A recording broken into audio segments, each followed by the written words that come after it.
Do you just find yourself sometimes thinking about this club that we love and going, what's the plan? Like, what is your plan? Because the only plan seems to be papering the cracks, distracting fans, telling lies, being caught out. I would have thought when INEOS came in and said to the Glazers, we'll take 27%, we'll give you 2 billion, we're going to run the football side of things. I would have thought they had a better plan than this. I really would, because I was thinking about Michael Carrick, actually. What do you think about this, right? I like Michael Carrick. I like the fact that we've won 3 games in a row. I think we'll win the next 3 as well. I think there's a big chance that they may give him the job in the summer if that happens. And, you know, it's very entertaining watching United at the moment. I think it's very dangerous to give him the job because we don't know what the vision is. And I think being an interim manager is very different to being a full-time manager.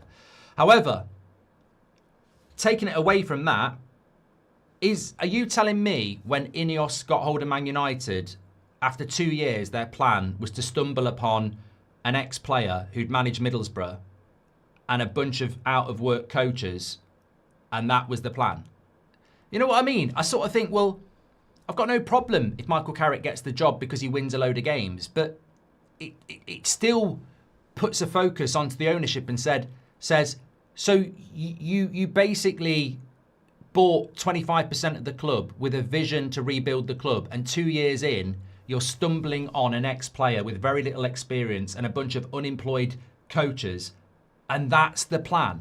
You know what I mean? Like, I've got nothing against Carrick. Maybe Carrick could be the next Sir Alex Ferguson, but my point is, if I buy a business, I have a plan. 2 years in, I don't just see somebody who's out of work on the streets and say, do you want the job? Oh, you're actually good. Like, this is what I mean. Everything just seems to be stumbling along. Oh, we're going to give Amrim 3 years. 3 months later, he's sacked. Dan Ashworth's the best director of football in the world. No, he's not. He's sacked. We're keeping Eric Ten Hag. We're giving him £300 million.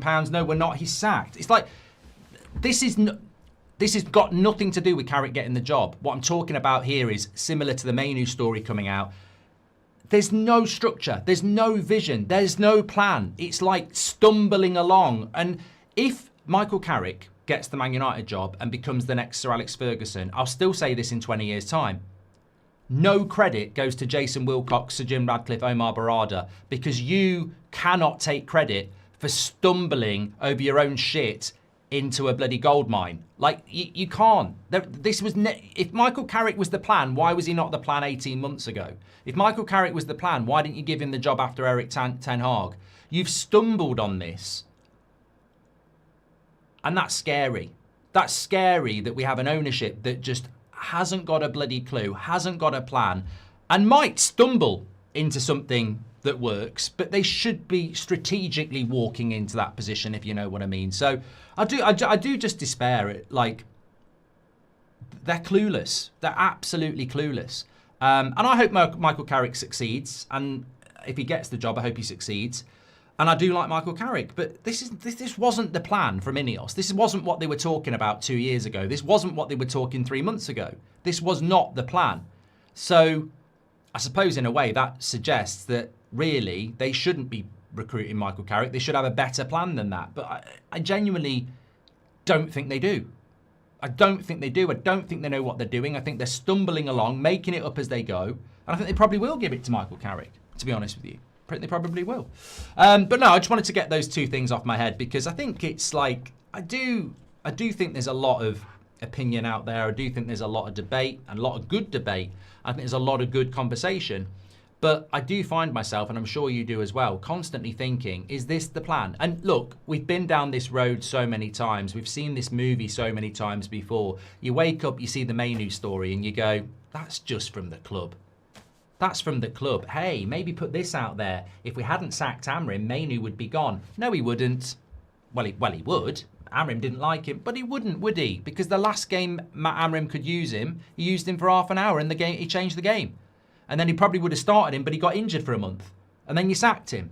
And also, you said you weren't signing any midfielders in January, so you wouldn't have sold him anyway. It's bullshit.